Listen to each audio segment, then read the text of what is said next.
매일 성경과 함께하는 오늘의 큐티 시간입니다.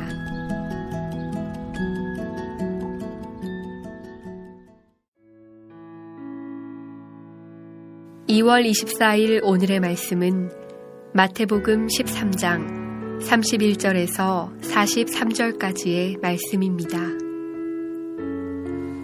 또 비유를 들어 이르시되 천국은 마치 사람이 자기 밭에 갖다 심은 겨자씨 한 알 같으니 이는 모든 씨보다 작은 것이로되 자란 후에는 풀보다 커서 나무가 되매 공중의 새들이 와서 그 가지에 깃들이느니라.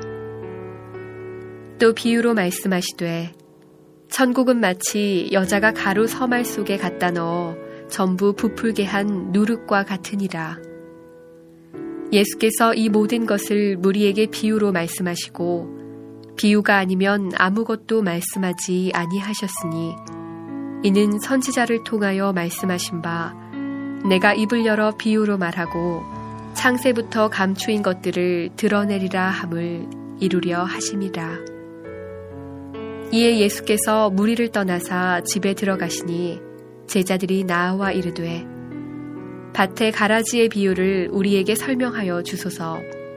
대답하여 이르시되 좋은 씨를 뿌리는 이는 인자요 밭은 세상이요 좋은 씨는 천국의 아들들이요 가라지는 악한 자의 아들들이요 가라지를 뿌린 원수는 마귀요 추수 때는 세상 끝이요 추수꾼은 천사들이니 그런즉 가라지를 거두어 불에 사르는 것 같이 세상 끝에도 그러하리라.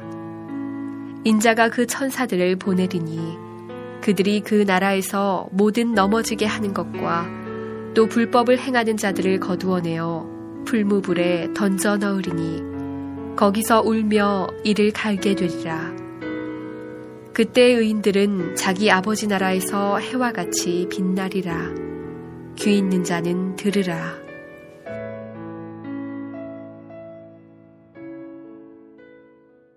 (2월 24일) 월요일 아침입니다. 내 안에 자라나는 천국의 알곡으로 인해 기뻐하시는 하루 되시기를 기도합니다. 오늘날은 비주얼 시대입니다. 뭔가 눈에 보여지고 화려해 보이는 것에 가치를 둡니다. 또 얼마나 큰 스케일과 사이즈를 가지느냐로 성공과 실패를 가늠하기도 합니다. 그러다 보니 신앙생활을 하면서도 뭔가 눈에 보여지고 드러나지 않으면 불안해합니다. 또 큰 스케일과 사이즈를 달성하지 못하면 실패한 것처럼 느껴지기도 합니다. 어쩌면 이런 가치관에 물들어 있기에 5,000명이 아닌 12명의 제자들과 함께 하시는 주님이 답답하게 느껴지는지도 모르겠습니다. 높은 자리에 앉아 종들을 부리는 모습이 아니라 허리에 수건을 두르고 발을 닦아주는 모습은 너무 유약해 보일 수 있습니다. 멋진 명마를 타고 화려하게 입성하는 것이 아니라 어린 나귀 새끼를 타고 입성하는 모습에는 실망할지도 모르겠습니다. 먼저 되는 게 아니라 나중 되는 것이 먼저 되는 것이라는 가르침은 우리에게 너무 버겁고 낯설게 느껴지는 것 같습니다. 그러나 이것은 우리만의 문제가 아닙니다. 세례 요한도 어려워했던 일입니다. 세례 요한은 천국이 가까이 왔다고 설교했습니다. 마태복음 3장 11절에서 나보다 능력이 많으신 주님이 오셔서 성령과 불로 세례를 베풀고 알곡은 모아 곡간에 들이고 쭉정이는 꺼지지 않는 불에 태울 것이라 증거했습니다. 그런데 마태복음 11장 3절을 보면 요한도 예수님께 묻습니다. 오실 그이가 당신이오니이까? 하나님 나라가 가까이 왔는데 왜 여전히 쭉정이들이 득세하고 알곡들의 흥황함이 보여지지가 않느냐는 것이었습니다. 주님은 오늘 우리에게 겨자씨와 누룩의 비유를 들려주십니다. 세례 요한은 꺼지지 않는 불이 활활 타오르는 천국의 모습을 그렸습니다. 그러나 주님의 설명은 다릅니다. 기대와 달리 천국은 마치 겨자씨 한 알과 같다는 것입니다. 겨자씨는 모든 씨 중에서도 가장 작습니다. 그런데 이 작은 겨자씨가 한 움큼도 아닌 한 알로 천국과 비유되고 있습니다. 더군다나 이 작은 겨자씨 한 알이 밭에 심겨집니다. 전혀 보이지가 않을 것입니다. 누룩 비유도 마찬가지입니다. 세례 요한이 생각했던 것처럼 알곡과 쭉정이를 심판하는 타작마당에서 하나님 나라가 시작된 게 아닙니다. 한 여인의 부엌에서 누룩이 가루 서말 속에 버무려지는 모습으로 비유되고 있습니다. 가루 서말 속에 버무려진 누룩은 보이지도 않습니다. 보이지가 않으니 우리는 천국이 왔다고 생각도 못합니다. 그러나 주님은 천국이 그렇게 시작되는 것이라고 가르치신 것입니다. 혹시 가시적이고 웅장한 성과가 나타나지 않아 염려하고 낙심하고 계신 것은 아닌지요. 주님의 비유를 통해 우리 안에 시작된 겨자씨와 누룩의 하나님의 나라를 발견하는 하루가 되기를 기도합니다.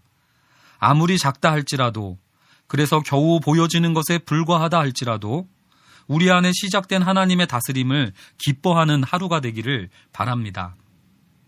겨자씨와 누룩의 하나님 나라가 비록 지금은 미미하고 보잘것없이 보일지도 모르겠습니다. 그러나 비유는 여기서 멈추지 않습니다. 모든 씨보다 작았던 겨자씨 한 알이었는데 자라납니다. 그리고 자란 후에는 풀보다 커서 나무가 됩니다. 그리고 겨우 한 알이던 겨자씨였는데 공중의 새들이 와서 그 가지에 깃들일 정도까지 자랍니다. 누룩도 가루 서말 속에 넣어져 사라진 줄 알았는데 그것이 오히려 가루 서말을 하나 남김없이 전부 부풀도록 변화시켜버립니다. 이것이 주님이 설명해 주시는 하나님 나라의 비밀입니다. 그러면 우리는 겨자씨가 나무가 되는 날까지, 누룩이 가루 서말을 전부 부풀게 하는 날까지 어떠한 삶을 살아야 합니까? 41절을 보면 그 나라에서 모든 넘어지게 하는 것이 있다고 나옵니다. 우리를 넘어지게 하는 걸림돌들은 무엇일까요? 눈에 보여지고 드러나고 화려하고 웅장한 스케일과 사이즈에 가치를 두고 있는 이 세상의 가치관들이 아닐까요? 오늘 주신 주님의 가르침을 통해 보이지 않고 미미하다 할지라도 넘어지지 않고 오히려 천국의 소망으로 의미를 부여하는 삶을 살아야 하겠습니다. 그래서 결국에는 풀무불에 던져지는 가라지가 아니라 자기 아버지 나라에서 해와 같이 빛나는 천국 백성의 은혜를 누리시기를 기도드립니다.